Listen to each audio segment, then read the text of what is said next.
Por favor, pai. É só assinar aqui. A voz do Marcelo soava tão familiar, tão carinhosa, como quando ele era criança e me pedia para assinar a agenda escolar depois de uma travessura. Mas agora ele tinha 32 anos, e sua mão guiava a minha em direção à caneta, enquanto a esposa dele, Patrícia, segurava minha pasta de documentos com um sorriso que não chegava aos olhos. Estávamos no Banco do Brasil da Avenida Paulista, cercados pelo movimento típico de uma sexta-feira à tarde. Funcionários apressados, aposentados como eu, resolvendo pendências, jovens mexendo nos celulares enquanto aguardavam na fila. Nada parecia fora do comum, exceto pela sensação estranha no meu estômago. Aquele aperto que eu sentia sempre que algo não estava certo. É só uma transferência simples, pai. O Marcelo repetiu as mesmas palavras que havia dito no telefone quando me ligou pela manhã. Uns ajustes nos investimentos do senhor para otimizar os rendimentos. O banco tem novas modalidades que vão dar muito mais dinheiro para o senhor. Eu olhei para os papéis espalhados na mesa do gerente. Eram muitos documentos, com letras miúdas e termos técnicos que eu não entendia completamente. Meus óculos de grau não ajudavam muito, e a luz fluorescente do banco fazia minha vista cansar rapidamente. Aos 63 anos, depois de 40 anos trabalhando como metalúrgico no ABC Paulista, eu sabia que minha educação formal não ia além do ensino fundamental. O gerente, um rapaz jovem de nome Ricardo, nos recebeu com a cortesia profissional de sempre. Senhor Jorge, que prazer tê-lo aqui novamente. Seu filho já me explicou tudo sobre a reorganização dos seus investimentos. São procedimentos modernos que realmente vão beneficiar muito o senhor. Marcelo sorriu e piscou para o gerente, como se compartilhassem algum segredo. Meu filho sempre foi esperto, formado em administração. Trabalhava em uma empresa de consultoria financeira no centro de São Paulo. Quando ele se ofereceu para cuidar das minhas finanças após a aposentadoria, pensei que fosse um presente dos céus. Desde que minha esposa Sônia morreu, há 2 anos, tudo ficou mais complicado. Ela sempre cuidou da parte burocrática da nossa vida. Contas, documentos, investimentos. Eu trabalhava e ela administrava. Quando ela se foi, me vi perdido no meio de papeladas e procedimentos bancários que pareciam escritos em uma língua estrangeira. Patrícia se inclinou na cadeira ao meu lado. Papai Jorge, o senhor pode confiar no Marcelo. Ele estudou muito para isso, conhece todos esses termos técnicos. O senhor trabalhou a vida inteira. Merece descansar e deixar essas coisas complicadas nas mãos de quem entende. A forma como ela me chamava de papai sempre me incomodou um pouco. Não que eu não gostasse dela, mas havia algo forçado na intimidade que ela tentava criar. Casou com o Marcelo há 3 anos, e desde então sempre estava presente em todas as decisões. Lembrei-me de como tudo começou. Logo após o funeral da Sônia, Marcelo apareceu em casa com uma proposta.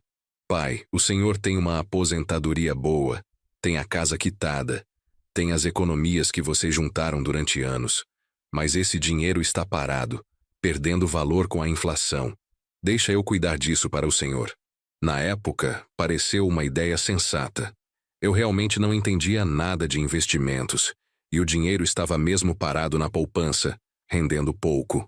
A aposentadoria do INSS, somada com a complementar da metalúrgica, me dava cerca de R$ 6.000 por mês, valor que cobria tranquilamente meus gastos simples de viúvo. Além disso, havia as economias que Sônia e eu juntamos durante 40 anos de casamento. R$ 200.000 que ela guardou centavo por centavo, sonhando com uma casa de praia para nossa velhice. Casa que nunca chegamos a comprar porque o câncer levou ela antes do tempo. Marcelo começou devagar. Primeiro, me convenceu a transferir R$ 50.000 para uma aplicação que ele indicou. Depois, mais 50.000 para outro investimento supostamente mais rentável.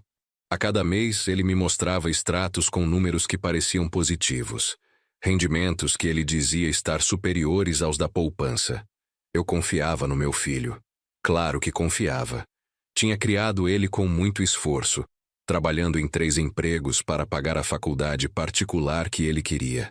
Ver meu filho formado, de terno e gravata, trabalhando em escritório, era a realização de um sonho que nem eu, nem a Sônia tivemos oportunidade de alcançar.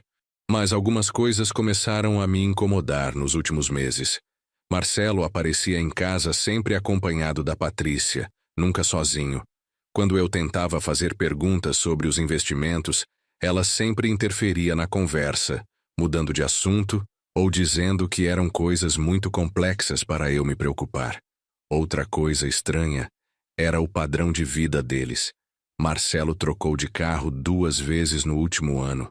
A Patrícia estava sempre com roupas e bolsas caras, fazendo viagens internacionais que postava nas redes sociais. Quando perguntei como eles conseguiam pagar tudo isso com o salário dele, Marcelo disse que era fruto dos investimentos pessoais que ele fazia. Na semana passada, recebi uma ligação do banco perguntando se eu tinha mesmo autorizado algumas movimentações na minha conta. A atendente disse que eram valores altos e que o banco tinha o protocolo de confirmar com o titular. Quando perguntei detalhes, ela disse que não podia dar informações por telefone, mas sugeriu que eu fosse pessoalmente ao banco. Liguei para o Marcelo contando sobre a ligação. Ele ficou nervoso. Disse que era apenas burocracia bancária, que os bancos faziam isso para se proteger juridicamente. Mas se ofereceu imediatamente para me acompanhar ao banco no dia seguinte para resolvermos tudo pessoalmente. Agora, sentado nessa cadeira desconfortável, olhando para a pilha de documentos à minha frente, eu sentia que algo estava errado. Muito errado. O instinto que me protegeu durante 40 anos de trabalho pesado, lidando com pessoas de todo tipo, estava gritando para eu ter cuidado. Senhor Jorge, vamos começar pelos primeiros documentos. O gerente Ricardo empurrou uma pasta na minha direção. São os termos de transferência dos investimentos atuais para uma modalidade mais moderna. O senhor precisa assinar em todas as páginas marcadas com um X amarelo. Peguei a caneta e comecei a folhear os documentos. As palavras pareciam dançar na frente dos meus olhos. Transferência de titularidade, procuração financeira, autorização para movimentação de contas, cessão de direitos sobre aplicações financeiras.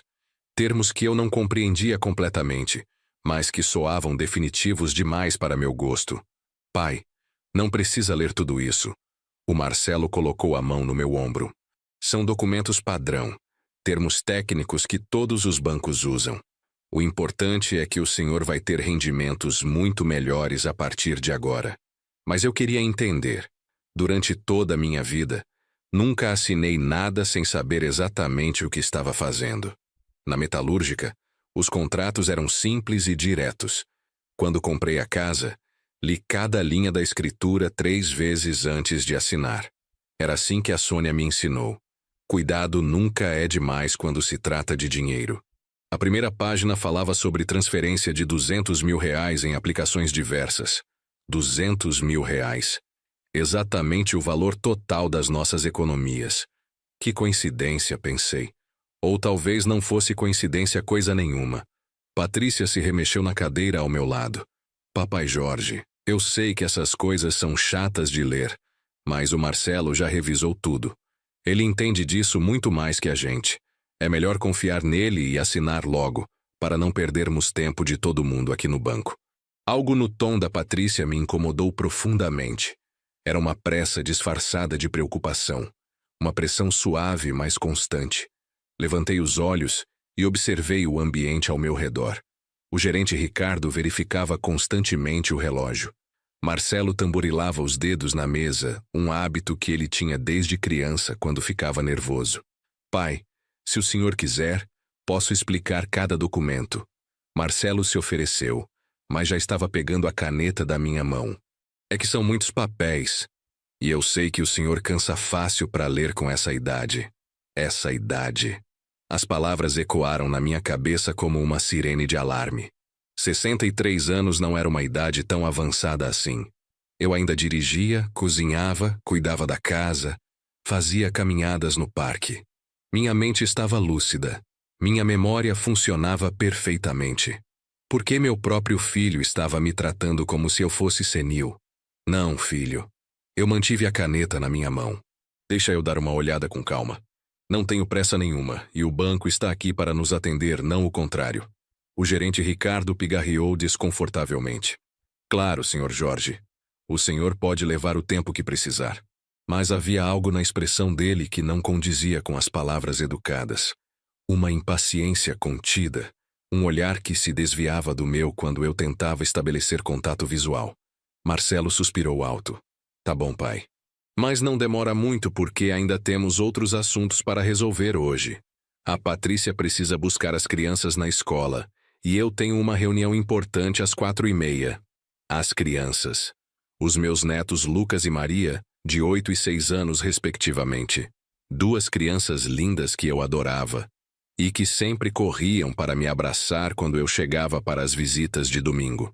Mas ultimamente, essas visitas haviam se tornado mais raras e mais tensas. Patrícia sempre arranjava desculpas para que as crianças não ficassem muito tempo comigo. Papai Jorge, eles têm muito dever de casa.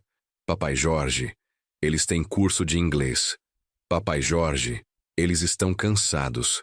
Como se a presença do avô fosse um incômodo na agenda corrida dos netos. Voltei minha atenção para os documentos. Na segunda página, encontrei algo que me fez parar completamente. Era uma cláusula sobre procuração financeira ampla e irrevogável, dando ao Marcelo poder total sobre todas as minhas contas, investimentos e bens. Procuração irrevogável. Isso significava que, uma vez assinado, eu não poderia voltar atrás. Meu filho teria controle total sobre todo o dinheiro que Sônia e eu economizamos durante uma vida inteira de trabalho duro e sacrifícios. Filho, o que é isso aqui? Apontei para a cláusula com o dedo trêmulo. Por que você precisa de procuração sobre as minhas coisas? É só uma formalidade, pai. Marcelo respondeu rápido demais, como se esperasse essa pergunta. Para o caso de o senhor ficar doente ou precisar de ajuda para gerenciar essas coisas. É comum em investimentos modernos. Todo mundo faz isso. Todo mundo faz isso. Mais uma frase que soou como um sino de alarme na minha mente. Durante toda a minha vida, sempre que alguém usava esse argumento, era porque estava tentando me convencer de algo duvidoso. Lembrei-me de uma situação parecida na metalúrgica, há muitos anos. Um supervisor tentou me convencer a assinar um documento que me responsabilizaria por um acidente que não foi minha culpa. Todo mundo assina isso, Jorge. É só uma formalidade. Graças a Deus não assinei, porque depois descobri que aquilo me tiraria direitos trabalhistas importantes. Patrícia se inclinou na minha direção. Papai Jorge, o senhor está complicando uma coisa simples. É normal os filhos ajudarem os pais com essas questões financeiras. Minha mãe fez a mesma coisa com meu irmão mais velho. Olhei para ela com mais atenção. Patrícia sempre foi uma mulher bonita e bem vestida. Mas hoje havia algo diferente na postura dela. Uma tensão que eu não conseguia identificar, como se ela estivesse representando um papel ensaiado. De onde estava minha família estendida nisso tudo? Meu irmão, Carlos, 2 anos mais novo, sempre foi meu confidente. Por que Marcelo não sugeriu que eu conversasse com o tio antes de tomar decisões tão importantes? Por que essa pressa toda, essa insistência para resolver tudo em uma única tarde? Filho, eu quero levar esses papéis para casa e mostrar para o tio Carlos. Ele entende dessas coisas também. Trabalhou muitos anos no banco. Amanhã a gente volta aqui e resolve tudo com calma. A reação do Marcelo foi imediata e desproporcional. Pai, por favor, não vai complicar as coisas envolvendo outras pessoas. O tio Carlos não entende de investimentos modernos. Ele está desatualizado. Além disso, essas oportunidades de investimento têm prazo limitado. Se a gente não resolver hoje, o senhor pode perder muito dinheiro. Prazo limitado. Mais uma técnica de pressão que eu reconhecia dos vendedores insistentes que ocasionalmente batiam na minha porta. A oferta especial que vence hoje, a oportunidade única que não vai se repetir. Todas as estratégias para fazer a pessoa tomar decisões apressadas. O gerente Ricardo olhou para o relógio novamente e suspirou. Senhores, lamento interromper, mas tenho outro cliente agendado em 15 minutos. Vocês gostariam de remarcar para outro dia? Ou conseguimos finalizar hoje mesmo? A pergunta parecia direcionada mais para o Marcelo do que para mim. Como se eu fosse apenas um obstáculo no meio de uma negociação que já estava definida entre eles. Essa percepção me deixou ainda mais desconfiado. Finalizamos hoje mesmo. Marcelo respondeu por mim, sem nem me consultar. Meu pai só está com dúvidas normais de quem não está acostumado com essas operações financeiras. Não é mesmo, pai? Não, filho. Eu não estava com dúvidas normais. Estava com dúvidas específicas sobre por que meu próprio filho estava tentando me pressionar a assinar documentos que eu não entendia completamente. Estava com dúvidas sobre por que ele não queria que eu consultasse outras pessoas da família. Estava com dúvidas sobre por que havia tanta pressa. Patrícia colocou a mão no meu braço. Papai Jorge, eu entendo a preocupação do senhor. É natural ter receio de coisas novas. Mas o Marcelo estudou muito para poder ajudar o senhor. Ele só quer o melhor para o senhor. O melhor para mim, ou o melhor para eles. Pela primeira vez, permiti que essa pergunta tomasse forma na minha mente. E se meu filho, o menino que eu criei com tanto amor e sacrifício, estivesse tentando me roubar? A ideia era tão dolorosa que eu quase a afastei imediatamente. Mas os fatos estavam ali, na minha frente. A pressa inexplicável, a resistência em me deixar consultar outras pessoas, os documentos complexos que me dariam procuração total sobre tudo que eu possuía, a mudança no padrão de vida deles que não condizia com a renda que eu conhecia. Senhor Jorge, o gerente Ricardo me trouxe de volta à realidade. O senhor gostaria de prosseguir com a assinatura ou prefere remarcar? Antes que eu pudesse responder, senti alguém tocar discretamente no meu ombro.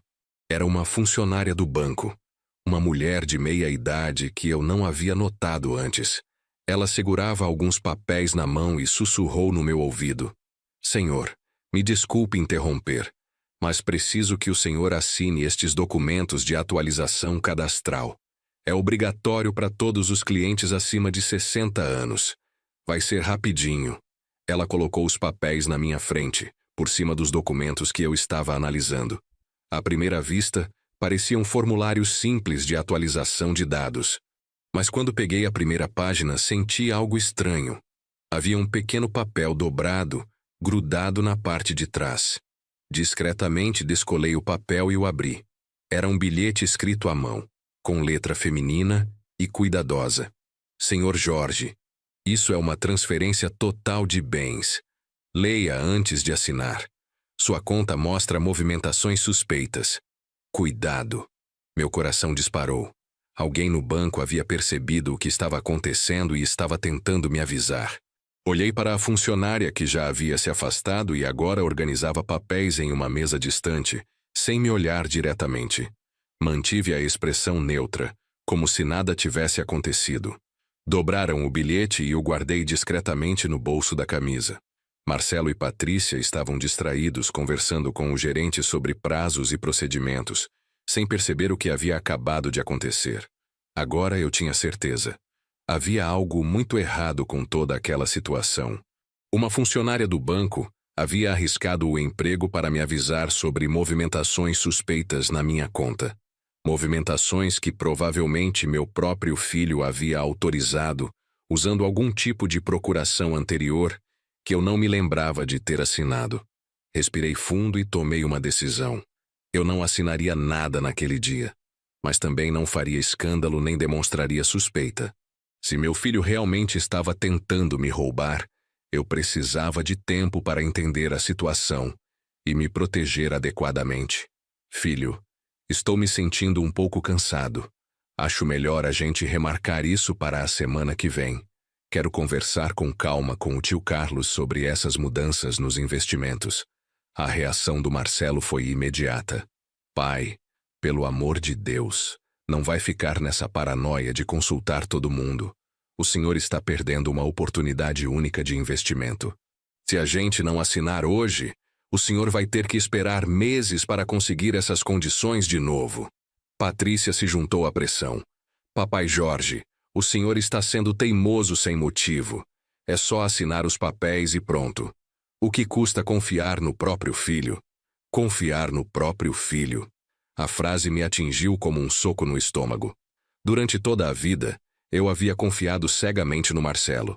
Havia sacrificado meus sonhos para realizar os dele. Havia trabalhado em 3 empregos para pagar a faculdade que ele queria. Havia me orgulhado dele como se fosse minha maior conquista. E agora descobria que talvez ele estivesse usando essa confiança para me roubar tudo o que eu tinha. A descoberta era tão dolorosa que senti uma dor física no peito, como se meu coração estivesse sendo espremido por uma mão invisível. Não, filho, não vou assinar nada hoje. Estou cansado e quero pensar melhor sobre isso tudo. Vamos para casa. Marcelo ficou vermelho de raiva. Pai, o senhor está sendo ridículo. Está parecendo um velho senil que não confia na própria família. O que a mamãe pensaria de ver o senhor assim, desconfiado do próprio filho? A menção a Sônia foi a gota d'água. Meu filho estava usando a memória da minha esposa morta para me manipular. Naquele momento, todas as dúvidas que eu ainda tinha se dissiparam completamente. Levantei-me da cadeira com toda a dignidade que consegui reunir. A sua mãe pensaria que eu fiz bem em ser cauteloso com meu dinheiro. Ela sempre me ensinou a não assinar nada sem entender completamente. Vamos embora.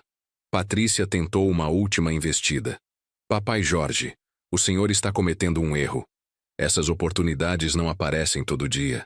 O senhor vai se arrepender de não ter confiado na gente. Eu não respondi.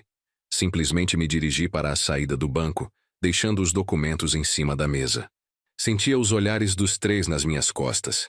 Marcelo, Patrícia e o gerente Ricardo. Provavelmente estavam furiosos com o fracasso do plano deles. No caminho para o carro, minha mente funcionava em velocidade máxima. Eu precisava entender exatamente o que estava acontecendo com minha conta e meus investimentos. Precisava descobrir quais documentos eu havia assinado no passado que poderiam ter dado ao Marcelo algum tipo de acesso às minhas finanças. Dirigi para casa em silêncio, com Marcelo e Patrícia no banco de trás do meu Corolla. O clima estava tenso, e ninguém falou nada durante todo o trajeto. Quando cheguei na porta de casa, Marcelo desceu do carro visivelmente irritado. Pai, o senhor cometeu um erro hoje. Mas amanhã a gente conversa com calma e resolve essa situação. Não pode ficar com esse dinheiro todo parado perdendo valor por causa de paranoia. Eu não respondi. Entrei em casa e tranquei a porta, ouvindo o som do carro dele se afastando pela rua. Sentei-me na poltrona da sala, a mesma onde costumava assistir televisão com a Sônia, e tirei o bilhete do bolso. Li novamente as palavras escritas pela funcionária do banco. Sua conta mostra movimentações suspeitas. Isso significava que meu filho já havia mexido no meu dinheiro, provavelmente usando alguma procuração ou autorização que eu havia assinado sem prestar atenção devida. Peguei todos os documentos bancários que eu guardava na gaveta do escritório e comecei a revisar tudo cuidadosamente. Extratos, comprovantes, contratos de investimento. Demorei 3 horas para encontrar o que procurava, mas finalmente achei. Há 6 meses, eu havia assinado um documento que parecia ser apenas uma atualização cadastral, mas que na verdade dava ao Marcelo autorização para movimentar até R$50 mil da minha conta em caso de emergência. Na época, ele me explicou que era uma precaução, caso eu ficasse doente e precisasse de ajuda para pagar contas médicas. Liguei para o banco no mesmo momento. Mesmo sendo sexta-feira à noite, consegui falar com o atendimento automático e verificar minha conta. O que descobri me deixou em estado de choque. Nos últimos 6 meses, Marcelo havia sacado exatamente R$49 mil da minha conta. Sempre valores altos, mas dentro do limite que eu havia autorizado inadvertidamente. O dinheiro havia sido transferido para uma conta em nome dele, supostamente para investimentos em meu benefício. Mas quando liguei para a corretora onde supostamente o dinheiro estava aplicado, descobri que não havia nenhum investimento em meu nome. O dinheiro havia simplesmente desaparecido. Meu filho tinha roubado R$49 mil de mim, e ainda queria que eu assinasse documentos para ele ter acesso ao restante. Sentei-me novamente na poltrona e chorei. Aos 63 anos, descobri que meu próprio filho, a pessoa em quem eu mais confiava no mundo, era um ladrão. Todas as noites mal dormidas trabalhando em 3 empregos, Todos os sacrifícios que Sônia e eu fizemos para dar a ele uma vida melhor, tudo havia resultado nisso. Mas a tristeza logo deu lugar à raiva. Uma raiva fria e calculada, como a que eu sentia quando algum colega tentava me prejudicar na fábrica. Eu não era um homem de brigas ou confrontos, mas também não era um idiota que aceitaria ser roubado sem reagir. Liguei para meu irmão Carlos e contei tudo o que havia descoberto. Ele ficou tão indignado quanto eu, mas também me deu conselhos práticos. Jorge, primeira coisa, amanhã cedo você vai no banco e cancela qualquer autorização que você deu para o Marcelo. Segunda coisa, você vai procurar um advogado especializado em crimes financeiros. Carlos me deu o telefone de um advogado conhecido dele, Dr. Henrique, que havia ajudado um amigo em uma situação parecida. Liguei no sábado de manhã e consegui agendar uma consulta para segunda-feira. Durante o fim de semana, não atendi as ligações insistentes do Marcelo. No domingo, ele apareceu na minha casa com Patrícia e as crianças. Usou os netos como escudo emocional, esperando que a presença deles me fizesse baixar a guarda.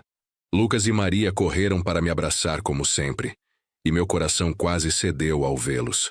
Vovô, por que o papai está bravo com o senhor? A pequena Maria perguntou com seus 6 anos de inocência.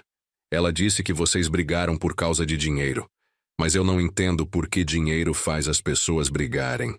Era uma pergunta simples, mas que ia direto ao cerne da questão. Por que dinheiro faz as pessoas brigarem? Porque meu próprio filho estava disposto a me roubar e destruir nossa relação familiar por causa de dinheiro? Não brigamos, minha linda. Eu acariciei o cabelo da Maria. O vovô só precisa resolver umas coisas importantes de adulto. Mas vocês sempre serão meus netos queridos. Não importa o que aconteça. Marcelo se aproximou com a expressão mais contrita que conseguiu fingir. Pai, desculpa se fui muito insistente ontem. Sei que o senhor ficou nervoso, mas era só ansiedade de ver o senhor com investimentos melhores. Que tal se a gente marca outro dia no banco, sem pressa dessa vez? Eu o observei fingir arrependimento e percebi como ele era hábil na manipulação. Se eu não tivesse descoberto o roubo dos 49 mil reais, talvez tivesse acreditado nele novamente. Talvez tivesse assinado os documentos na próxima oportunidade. Filho, vamos conversar sobre isso na terça-feira. Preciso resolver algumas coisas no banco primeiro, sozinho. Depois a gente conversa sobre investimentos com calma. A expressão dele mudou sutilmente. Um lampejo de preocupação passou pelos seus olhos quando mencionei que ia ao banco sozinho. Claro, pai. Mas se o senhor quiser, eu posso acompanhar. É sempre bom ter alguém da família junto nessas horas. Não precisa, filho. Eu sei cuidar dos meus assuntos. A firmeza na minha voz o surpreendeu. Ele estava acostumado com um pai mais submisso, que sempre aceitava as suas sugestões sem questionar. Na segunda-feira de manhã, fui direto ao banco. Procurei pela funcionária que havia me entregado o bilhete, mas não a encontrei. O gerente de plantão, diferente do Ricardo da sexta-feira, me recebeu com mais atenção e profissionalismo. Expliquei toda a situação para ele. Mostrei os documentos que havia encontrado em casa e pedi para cancelar imediatamente qualquer autorização que eu tivesse dado para terceiros movimentarem minha conta.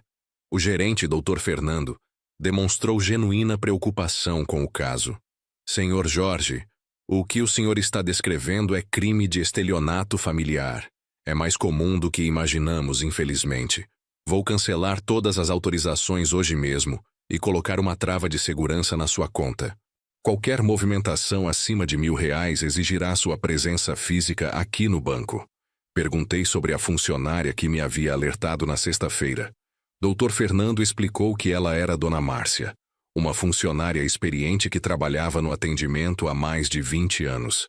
Ela havia percebido as movimentações suspeitas na minha conta e decidiu me avisar discretamente, arriscando o próprio emprego. Quero agradecer a ela pessoalmente. Dr. Fernando sorriu. Pode deixar que eu repasso seu agradecimento. Dona Márcia é uma funcionária exemplar, sempre preocupada com o bem-estar dos clientes idosos. Ela já evitou várias situações parecidas com a sua. À tarde, Fui ao escritório do Dr. Henrique, o advogado que meu irmão havia recomendado. Era um homem de cerca de 50 anos, experiente e direto. Analisou toda a documentação que eu havia levado e foi categórico em sua avaliação. Senhor Jorge, o seu filho cometeu crime de estelionato qualificado. Ele usou de relação de parentesco e confiança para subtrair seus bens. Temos provas documentais suficientes para entrar com ação criminal e civil. O senhor quer prosseguir? A pergunta me atingiu como um raio. Processar meu próprio filho criminalmente significaria assumir publicamente que ele era um ladrão. Significaria expor nossa família ao escândalo, ao julgamento dos vizinhos e conhecidos. Significaria aceitar que o menino que eu criei com tanto amor havia se tornado um criminoso. Dr. Henrique percebeu minha hesitação. Senhor Jorge, entendo que é uma decisão difícil, mas precisa considerar que, se não tomar uma atitude firme agora, seu filho continuará tentando roubar o senhor. E da próxima vez, ele pode ser mais esperto e conseguir. Tinha razão. Se eu não fizesse nada, Marcelo interpretaria minha passividade como fraqueza e tentaria novamente. Talvez da próxima vez ele conseguisse me enganar completamente, deixando-me na miséria na minha velhice. Vamos processar. Minha voz saiu mais firme do que eu esperava. Mas quero uma chance de confrontá-lo antes. Quero ouvir da boca dele por que fez isso comigo. Dr. Henrique concordou com minha estratégia. Às vezes o confronto direto faz o criminoso admitir a culpa e tentar reparar o dano espontaneamente. Isso pode acelerar o processo e evitar um desgaste judicial maior. Na terça-feira, liguei para Marcelo e marquei um encontro em casa. Disse que havia resolvido as questões no banco e estava pronto para conversar sobre os investimentos. Senti na voz dele o alívio de quem achava que o plano havia funcionado. Preparei-me cuidadosamente para o confronto. Organizei todos os documentos que comprovavam o roubo, liguei o gravador do celular e posicionei-o discretamente na mesa da sala. Se meu filho admitisse a culpa, eu teria a confissão gravada. Às 15h em ponto, Marcelo chegou sozinho. Patrícia havia ficado com as crianças, segundo ele. Sentamo-nos na sala, ele no sofá e eu na poltrona, como havíamos feito tantas vezes ao longo dos anos para conversas sérias. Pai, pensei muito sobre nossa conversa da sexta-feira. Reconheço que fui muito insistente, até grosseiro. Não era minha intenção deixar o senhor desconfortável. A atuação dele estava perfeita. Se eu não soubesse da verdade, teria acreditado no arrependimento sincero. Mas agora eu conseguia ver a manipulação por trás de cada palavra, de cada expressão facial estudada. Filho, antes de falarmos sobre investimentos futuros, preciso esclarecer algumas coisas sobre investimentos passados. Você se lembra dos R$ 49 mil que movimentou da minha conta nos últimos 6 meses? A mudança na expressão dele foi instantânea. O sorriso falsamente arrependido desapareceu, substituído por um olhar cauteloso, calculista. Ele sabia que havia sido descoberto. Pai, aquele dinheiro está investido em seu nome. Eu expliquei isso para o senhor várias vezes. São aplicações de alto rendimento que vão multiplicar o valor original. Mentira, filho. Liguei para todas as corretoras que você mencionou. Não existe nenhum investimento em meu nome. O dinheiro simplesmente desapareceu da minha conta e apareceu na sua. Marcelo ficou em silêncio por alguns segundos, provavelmente calculando qual seria a melhor estratégia de defesa. Quando voltou a falar, sua voz havia perdido toda a pretensão de carinho filial. Pai, o senhor não entende como funcionam os investimentos modernos. Às vezes o dinheiro fica temporariamente na conta do gestor antes de ser aplicado. É normal nesse tipo de operação. Normal roubar o próprio pai? Normal mentir para um homem de 63 anos que trabalhou a vida inteira para juntar esse dinheiro? Minha voz subiu de tom, carregada de toda a dor e indignação que eu vinha sentindo desde a descoberta. Marcelo percebeu que sua estratégia de negação não estava funcionando e mudou de abordagem. Tá bom, pai. Vou ser sincero com o senhor. Eu peguei o dinheiro emprestado para resolver uns problemas financeiros, mas vou devolver tudo com juros até o final do mês. Não é roubo quando há intenção de devolver. É emprestado. Você pediu permissão para pegar? Eu autorizei esse empréstimo? Ou você simplesmente usou a procuração que eu assinei para emergências médicas para roubar meu dinheiro? Ele baixou a cabeça, finalmente admitindo a culpa através do silêncio. Era a confissão que eu precisava, mas que me partia o coração ao mesmo tempo. Filho, você sabe quanto tempo eu e sua mãe levamos para juntar esse dinheiro? Quantas horas extras eu trabalhei? Quantas vezes sua mãe deixou de comprar coisas para ela para economizar cada centavo? Marcelo levantou os olhos, e pela primeira vez vi algo parecido com um remorso genuíno. Pai, eu sei que foi errado, mas eu estava desesperado. Tenho dívidas que o senhor não imagina. Se eu não pagasse, iam executar a casa, tomar tudo.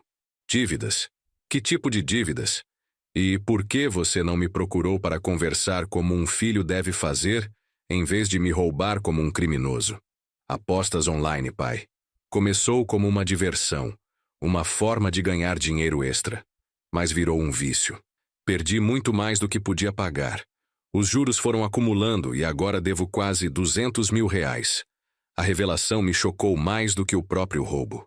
Meu filho não era apenas um ladrão, era um viciado em jogos.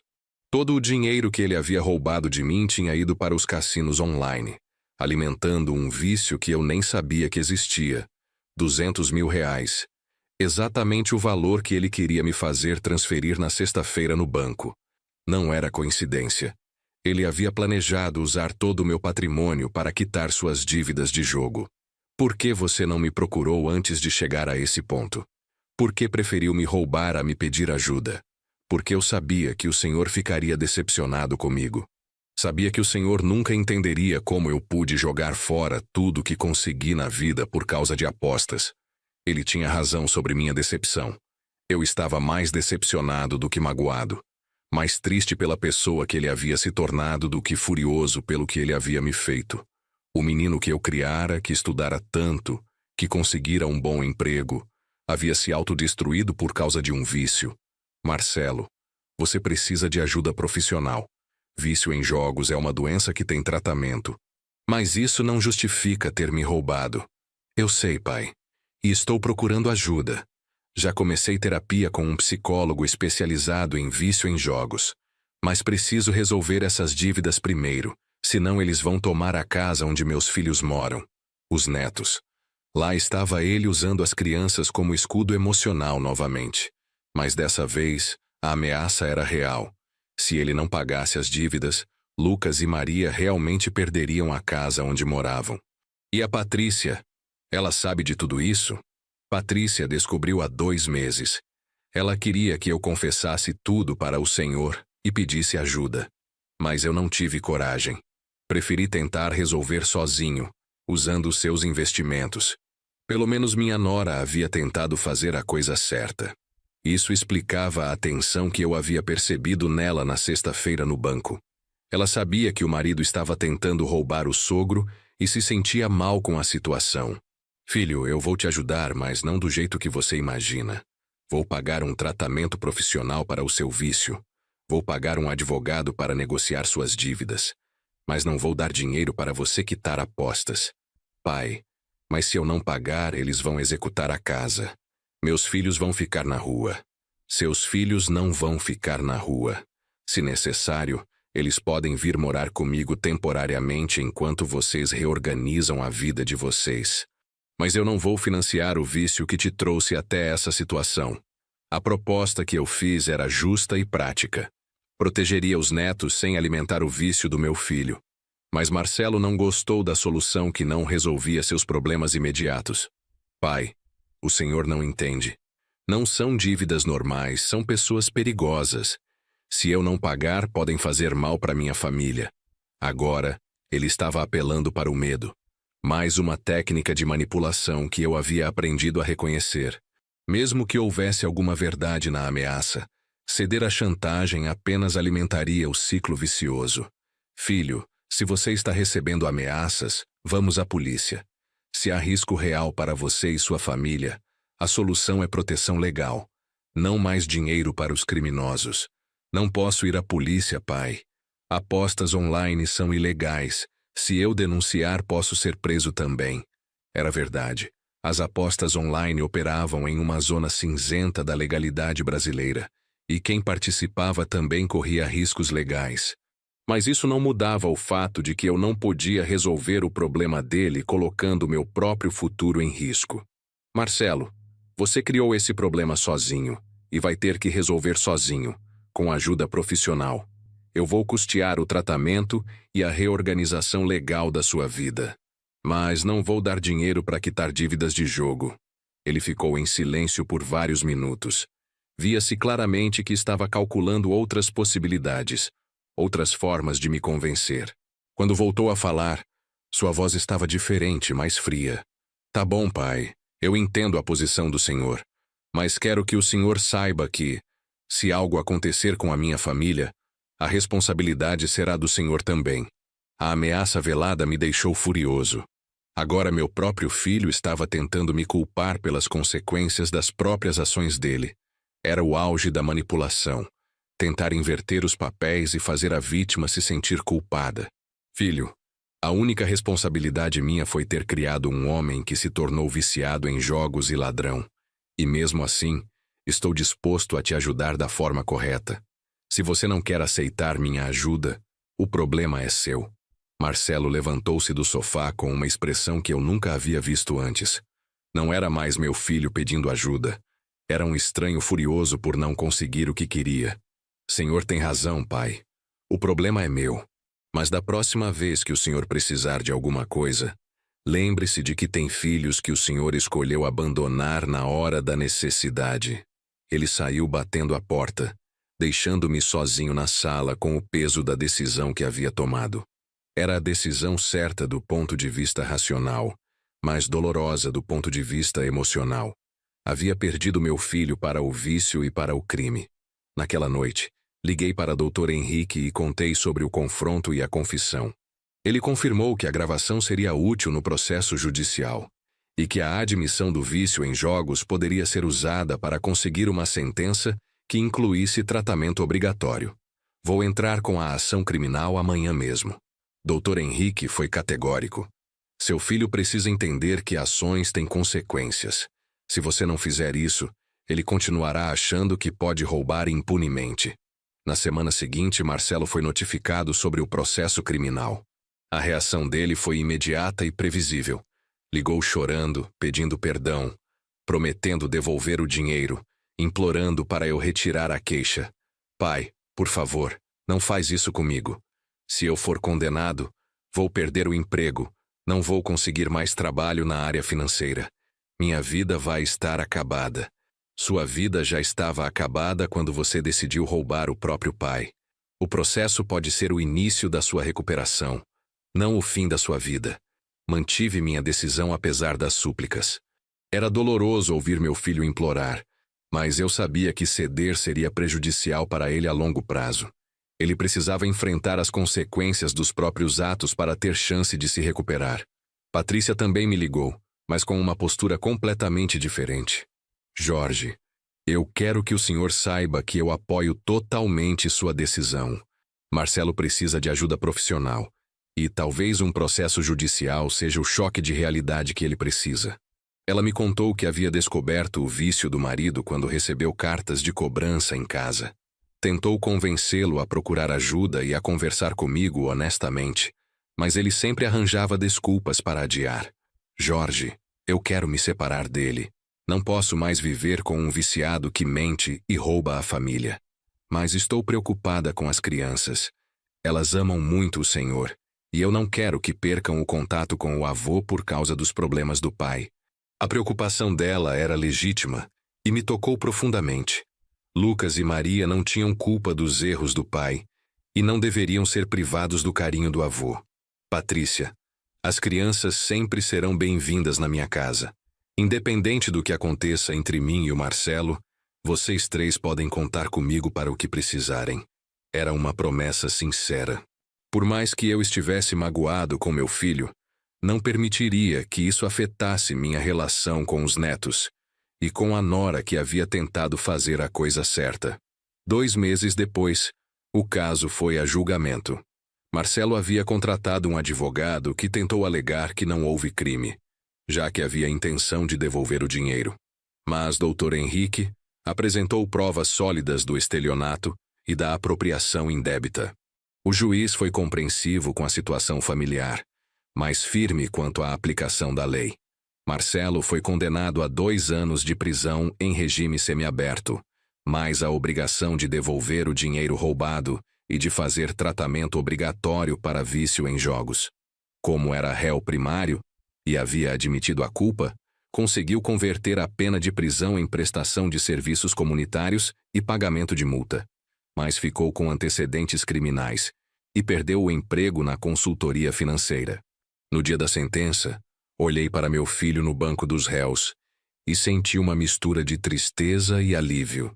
Tristeza por vê-lo naquela situação, mas alívio por ter tomado a decisão correta de não permitir que ele continuasse me roubando. Após o julgamento, Marcelo se aproximou de mim no corredor do fórum. Pai, eu sei que o senhor fez a coisa certa. Eu precisava desse choque para parar de mentir para mim mesmo. Obrigado por não ter desistido de mim. Foram as primeiras palavras genuinamente sinceras que ouvi dele em muito tempo. Não havia manipulação. Não havia tentativa de obter vantagem. Era apenas um reconhecimento honesto de que precisava de ajuda. Filho, eu nunca desisti de você. Só me recusei a financiar sua autodestruição. Agora você pode começar uma vida nova, sem mentiras e sem dívidas de jogo. Abraçamos ali no corredor do fórum, pai e filho, tentando reconstruir uma relação baseada na verdade em vez da manipulação. Era o primeiro passo de uma longa jornada de recuperação para ambos. 6 meses depois, Marcelo estava cumprindo as horas de serviço comunitário em uma ONG que ajudava viciados em jogos. Havia conseguido um emprego como vendedor em uma loja de eletrodomésticos, ganhando menos da metade do que ganhava antes, mas sem acesso a dinheiro que pudesse tentar usar para apostas. Patrícia havia decidido não se separar, optando por apoiar o marido na recuperação, mas impôs condições rígidas. Ela controlava todas as finanças da família. Ele não tinha acesso a cartões de crédito nem contas bancárias, e qualquer recaída no vício resultaria em separação imediata. As visitas dos netos voltaram gradualmente. No começo, vinham acompanhados da mãe, mas aos poucos Patrícia passou a deixá-los passar tardes inteiras comigo. Lucas e Maria nunca souberam dos detalhes do que havia acontecido, apenas que o papai estava se tratando de um problema. 1 ano após o julgamento, organizei um almoço de domingo em casa. Era a primeira vez que toda a família se reunia desde o início da crise. Marcelo chegou mais magro, mais sério, mas com um olhar mais limpo do que eu via há muito tempo. Pai, quero que o senhor saiba que já devolvi 20 mil reais do que roubei. Não é tudo, mas é o que consegui economizar trabalhando honestamente. Vou continuar pagando até quitar toda a dívida. Não era obrigação legal devolver o dinheiro, já que a sentença havia convertido isso em multa paga ao Estado. Mas ele estava fazendo questão de me ressarcir por conta própria, como forma de reparar moralmente o dano que havia causado. Filho, mais importante que o dinheiro é ver que você está bem, que está sendo honesto consigo mesmo e com sua família. Durante o almoço, observei Marcelo brincando com os filhos no quintal. Ele estava diferente, mais presente, menos ansioso. O tratamento para o vício estava funcionando, e ele havia aprendido a lidar com os gatilhos que o levavam às apostas. Lucas se aproximou de mim enquanto observávamos o pai ensinar truques de futebol para a irmã. Vovô, o papai disse que o senhor o ajudou a ficar melhor. Como é que uma briga ajuda alguém a ficar melhor? Era uma pergunta complexa para explicar a uma criança de 9 anos. Às vezes, Lucas, quando alguém que a gente ama está fazendo coisas erradas, a gente precisa ser firme para ajudar ela a parar. Não é porque a gente não ama, é exatamente porque a gente ama. O menino pareceu entender a explicação e voltou a brincar. Mas suas palavras me fizeram refletir sobre tudo o que havia acontecido no último ano. Eu havia salvado meu filho processando-o criminalmente. Havia preservado meu patrimônio denunciando o próprio filho. Havia mantido a família unida sendo inflexível com o vício. 2 semanas após aquele almoço familiar, recebi uma ligação inesperada. Era Dona Márcia, a funcionária do banco que havia me alertado sobre a tentativa de roubo com o bilhete discreto. Senhor Jorge, espero que não se incomode por eu ligar. Consegui seu telefone através do gerente Fernando. Queria saber como ficou a situação com seu filho. Contei a ela sobre todo o desenrolar do caso, desde a descoberta do vício até o julgamento e a recuperação atual do Marcelo. Ela ouviu tudo com interesse genuíno e comentou sobre a importância da decisão que eu havia tomado. Senhor Jorge, o senhor fez a coisa certa. Trabalhei mais de 20 anos em banco e vi muitos casos de famílias destruídas porque os parentes mais velhos não tiveram coragem de dizer não. O senhor salvou seu filho e salvou a si mesmo. Perguntei se ela havia tido problemas no trabalho por ter me alertado sobre a situação. Ela riu e disse que, pelo contrário, o banco passou a adotar um protocolo oficial baseado no que ela havia feito informalmente. Agora todos os funcionários são treinados para identificar sinais de coação financeira contra idosos. Quando percebemos algo suspeito, temos autorização para intervir discretamente. O que fiz com o senhor virou política oficial da instituição. Era gratificante saber que minha experiência havia servido para proteger outros idosos em situações parecidas. Dona Márcia me contou que, desde a implementação do protocolo, já haviam evitado pelo menos 10 casos similares de estelionato familiar. No final da ligação, ela me fez um convite. Senhor Jorge, o banco está organizando palestras educativas para clientes idosos sobre segurança financeira. O senhor gostaria de participar como palestrante, contando sua experiência? A ideia de falar publicamente sobre o assunto me assustou no primeiro momento. Expor que meu próprio filho havia tentado me roubar não era algo que eu fazia facilmente. Mas pensei em quantas outras pessoas poderiam estar passando pela mesma situação em silêncio. Dona Márcia, aceito participar das palestras. Se minha experiência pode ajudar outras famílias a evitar o que passamos, vale a pena contar a história. 2 semanas depois, proferi minha primeira palestra no auditório do banco. Havia cerca de 40 pessoas na plateia, na maioria idosos acompanhados de familiares. Contei minha história com detalhes, desde os primeiros sinais de que algo estava errado até a resolução final do caso. As perguntas da plateia foram muito parecidas com as dúvidas que eu mesmo tivera. Como reconhecer quando um familiar está manipulando financeiramente? Como ter coragem de dizer não para os próprios filhos? Como diferenciar pedido legítimo de ajuda de tentativa de golpe? Um senhor de cerca de 70 anos levantou a mão e fez uma pergunta que me tocou profundamente. Senhor Jorge, o senhor não se sente culpado por ter denunciado o próprio filho? Como é que um pai faz uma coisa dessas? Era exatamente a pergunta que eu fazia para mim mesmo nas madrugadas insones dos primeiros meses após o processo. Respondi com a honestidade que a situação merecia. No começo me senti muito culpado. Pensei que estava sendo um pai desnaturado, mas depois entendi que um pai de verdade não permite que o filho se autodestrua. Se eu tivesse dado o dinheiro para ele, estaria financiando o vício que estava acabando com a vida dele. Após a palestra, várias pessoas se aproximaram para compartilhar experiências similares. Uma senhora me contou que a filha havia esvaziado sua conta corrente para pagar dívidas de cartão de crédito. Um senhor disse que o filho havia vendido o carro dele sem autorização para quitar financiamentos atrasados.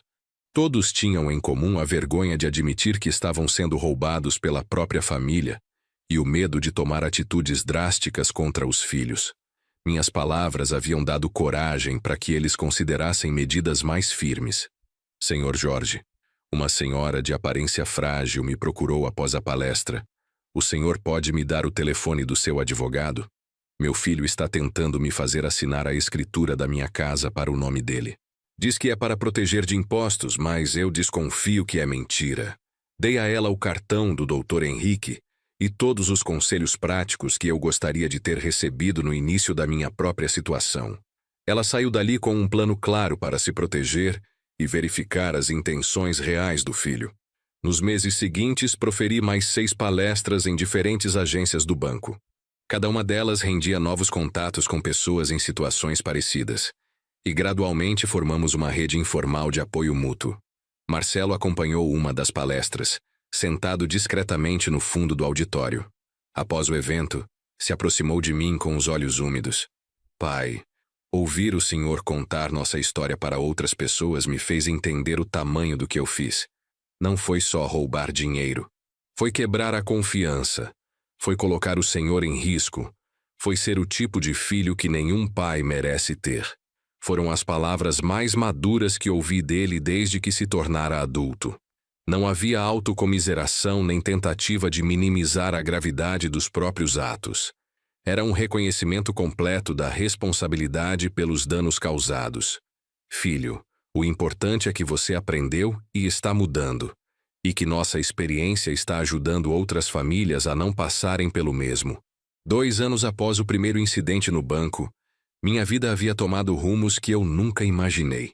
Além das palestras sobre segurança financeira, comecei a participar de grupos de apoio a familiares de viciados em jogos.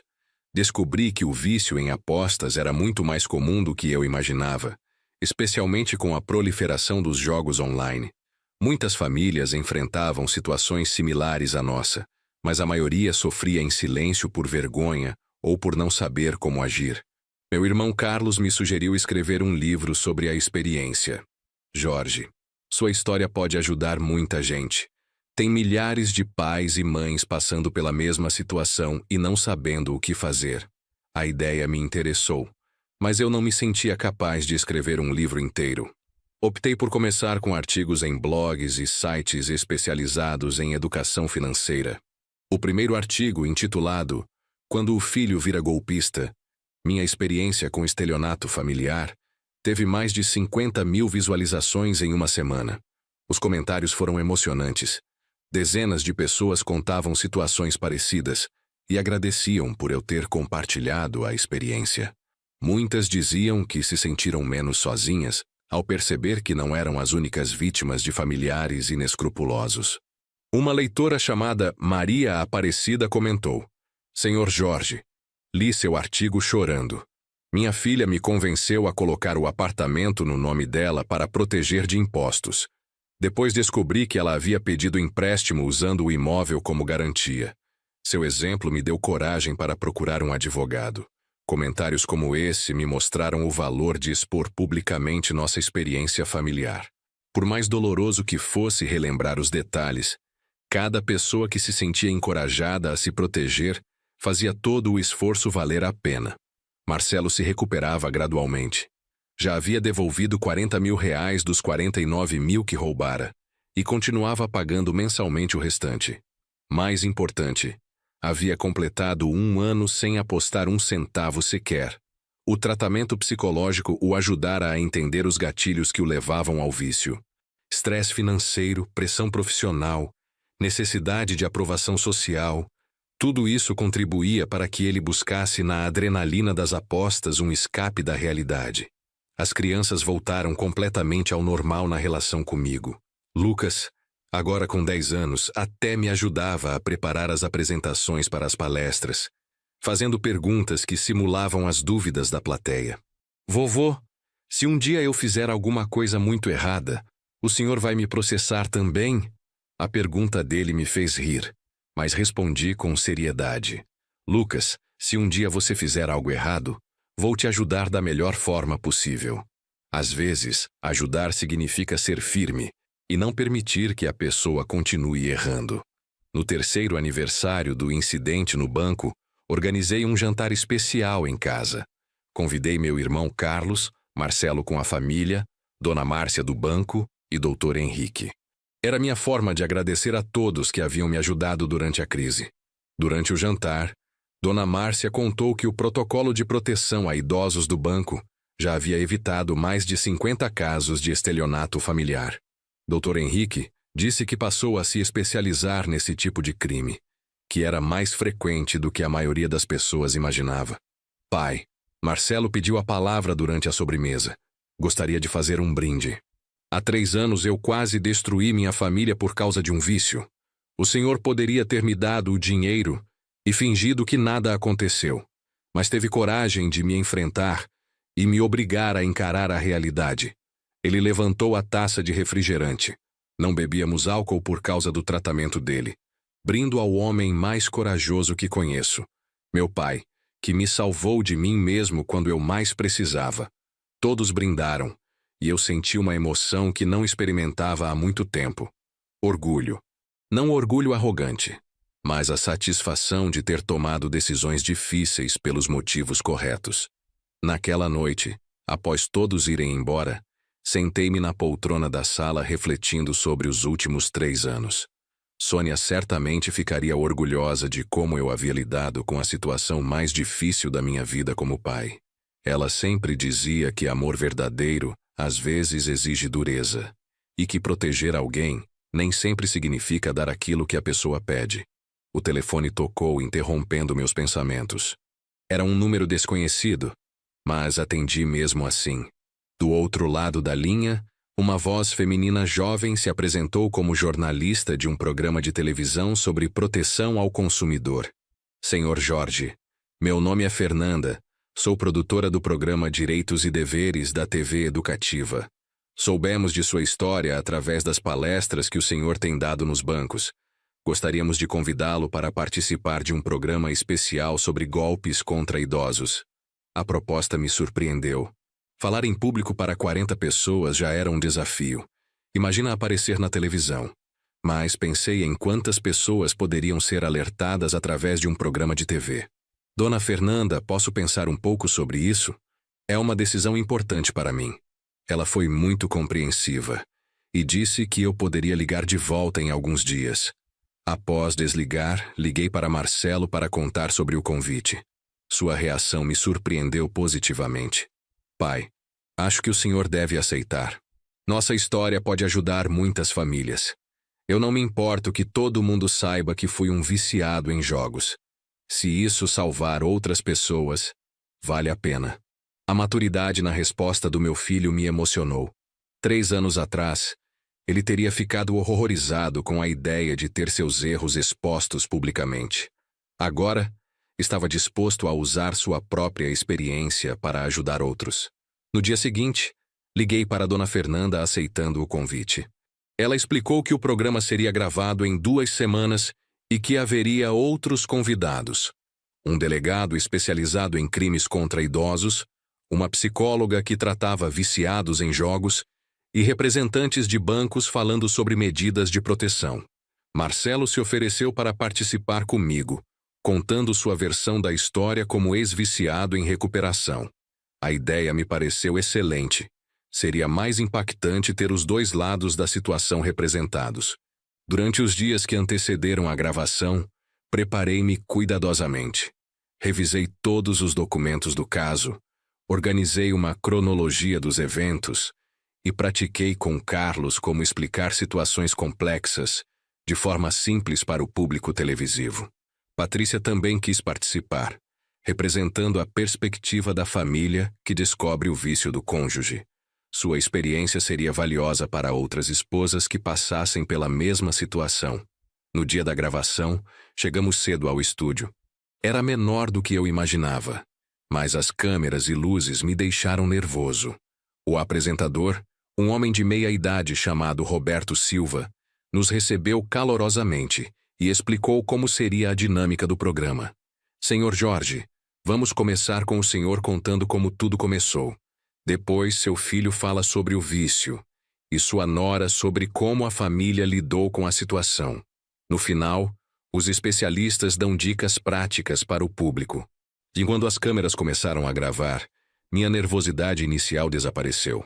Concentrei-me em contar a história da forma mais clara possível, imaginando que estava conversando com vizinhos preocupados em proteger suas economias. A entrevista durou 2 horas, mas seria editada para 40 minutos de programa. Contei sobre os primeiros sinais suspeitos, a tentativa de me fazer assinar os documentos no banco, a descoberta do roubo e todo o processo judicial que se seguiu. Marcelo foi muito honesto ao falar sobre o vício.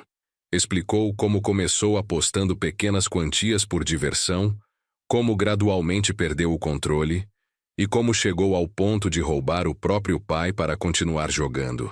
O vício em apostas é traiçoeiro, disse ele olhando diretamente para a câmera. Você começa achando que vai ganhar dinheiro fácil, mas na verdade está perdendo tudo: dinheiro, dignidade, família e até a capacidade de ser honesto consigo mesmo. Patrícia complementou falando sobre os sinais que as famílias devem observar: mudanças bruscas no humor, mentiras sobre dinheiro, gastos inexplicáveis e tentativas de controlar as finanças de outros membros da família. Quando descobri que meu marido estava viciado, minha primeira reação foi tentar protegê-lo escondendo a situação. Mas aprendi que isso só piora as coisas. O viciado precisa enfrentar as consequências dos próprios atos para ter chance de se recuperar. O delegado explicou que crimes financeiros dentro da família eram mais comuns do que as pessoas imaginavam, mas que muitas vítimas não denunciavam por vergonha ou por medo de prejudicar os parentes. A denúncia é fundamental, enfatizou ele.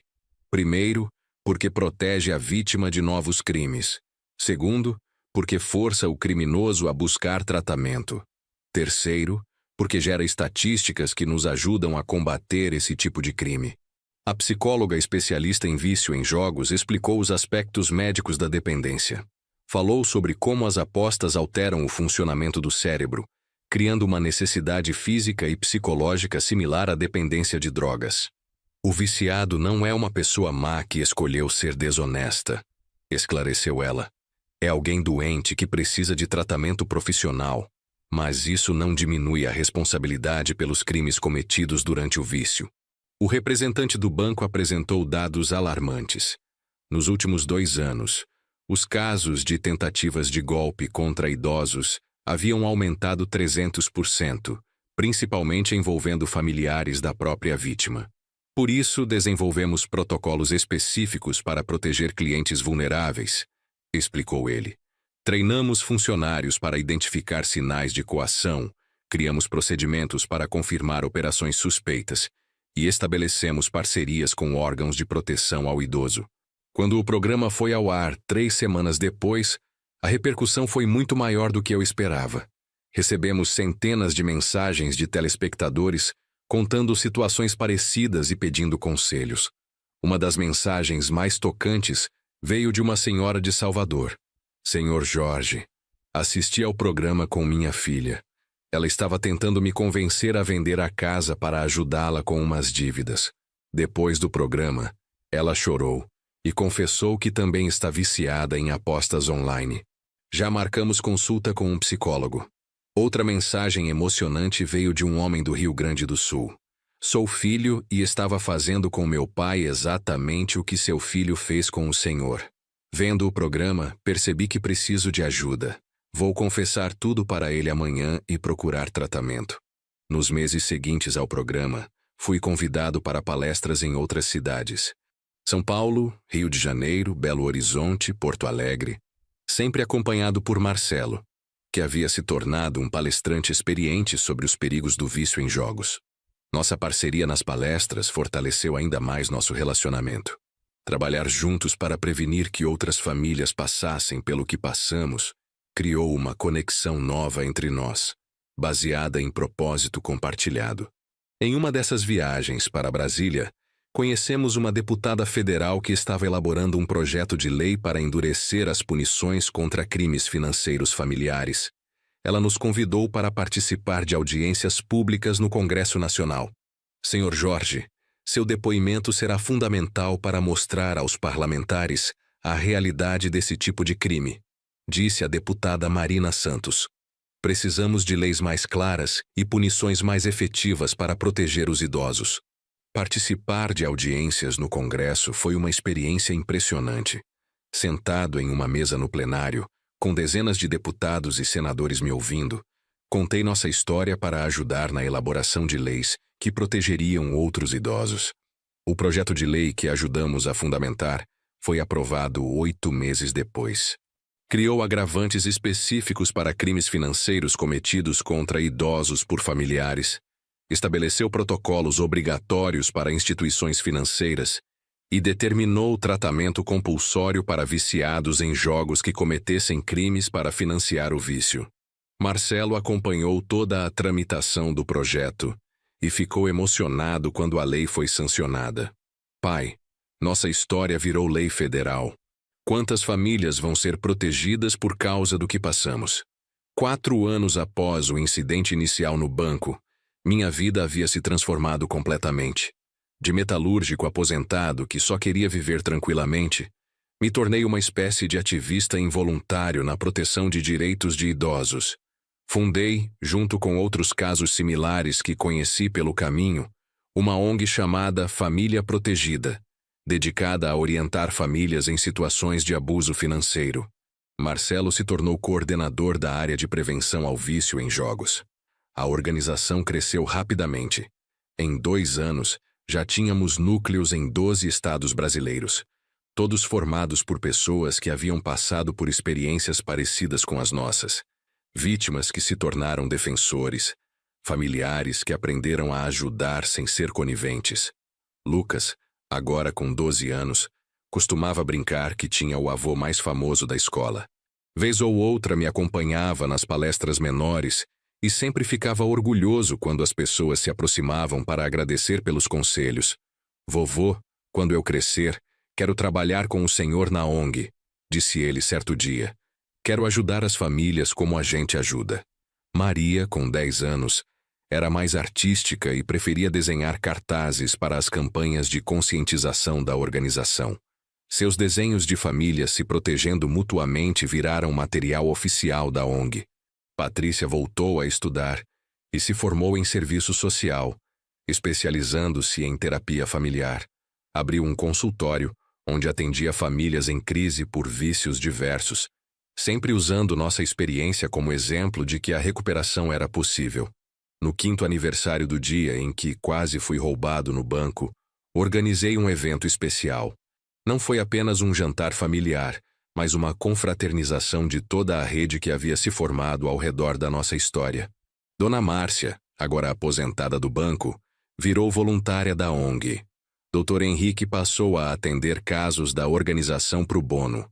Dezenas de famílias que ajudamos ao longo dos anos vieram celebrar conosco. Durante o evento, Marcelo pediu a palavra para fazer um discurso. Estava diferente, mais confiante, com a serenidade de quem havia encontrado seu propósito na vida. Há 5 anos, eu era um viciado em jogos que roubou o próprio pai. Hoje, sou o coordenador de uma ONG que já ajudou mais de 1000 famílias a lidarem com situações parecidas. A diferença entre essas 2 versões de mim mesmo se resume a uma palavra: consequências. Ele olhou para mim antes de continuar. Meu pai teve coragem de me fazer enfrentar as consequências dos meus atos. Se ele tivesse me dado o dinheiro que eu queria, eu estaria morto hoje. Morto por overdose de apostas, morto financeiramente, morto moralmente. Ele me salvou dizendo não. As pessoas presentes aplaudiram emocionadas. Entre elas, reconheci histórias similares. Filhos que haviam se recuperado de vícios diversos, pais que haviam aprendido a amar com firmeza, famílias que haviam se reconstruído sobre bases mais honestas. Quando todos foram embora, sentei-me na poltrona da sala, a mesma onde costumava descansar com Sônia, após os dias de trabalho na metalúrgica. Peguei a foto dela na mesinha lateral e falei baixinho, como sempre fazia quando sentia sua falta. Sônia, amor, acho que fiz a coisa certa. Nosso filho está bem, os netos estão crescendo cercados de honestidade e nossa história está ajudando outras famílias. Você ficaria orgulhosa. Naquele momento de silêncio, senti uma paz que não experimentava há muito tempo. Paz de quem tomou decisões difíceis pelos motivos corretos, de quem transformou dor em propósito, de quem descobriu que amar de verdade às vezes exige coragem para ser duro. O dinheiro que Sônia e eu juntamos durante 40 anos de trabalho continuava aplicado, rendendo adequadamente para minha aposentadoria. Mas o valor real daquelas economias não estava nos rendimentos financeiros. Estava na lição que elas proporcionaram sobre dignidade, honestidade e amor verdadeiro. Marcelo havia completado 2 anos sem jogar um centavo sequer. Mais importante, havia desenvolvido outras formas saudáveis de lidar com estresse e ansiedade.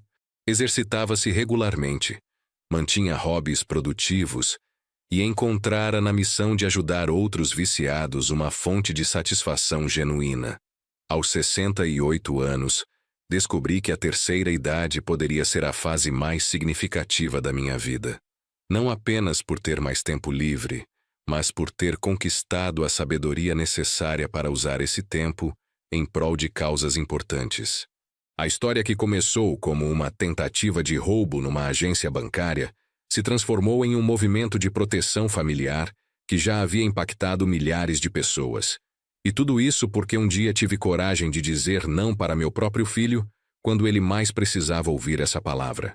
Apaguei as luzes da sala e fui dormir, grato por ter descoberto que o amor verdadeiro não está em dar tudo o que a pessoa pede, mas em fazer o que é melhor para ela, mesmo quando isso dói no coração de quem ama.